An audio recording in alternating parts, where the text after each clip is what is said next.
Kung hanap mo ay gaming phone na sulit sa presyo, ito ang Infinix GT50 Pro. Sa estimated price na around 23,600 pesos, ang dami nitong premium features na kadalasang nasa mas mahal na phones lang. Una sa design, solid agad dahil may customizable RGB LEDs sa likod, kaya talagang gamer vibes.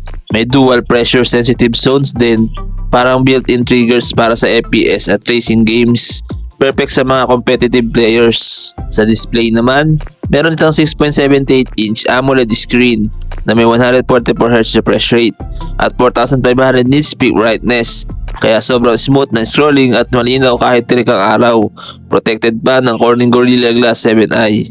Pagdating naman sa performance, powered ito ng MediaTek Dimensity 8400 Ultimate 4nm chipset with 12GB of RAM plus 256 or 512GB internal storage. Kaya kayang-kaya ang heavy gaming, multitasking at editing. Smooth ang experience kahit sabay-sabay apps mo. Sa camera side, may 50MP main camera with OIS plus 8MP ultra-wide camera. Kaya decent din sa photos at videos. Kaya pa ng 4K at 60fps recording, which is impressive sa price range nito. Meron siya 6,150mAh or 6,500mAh battery.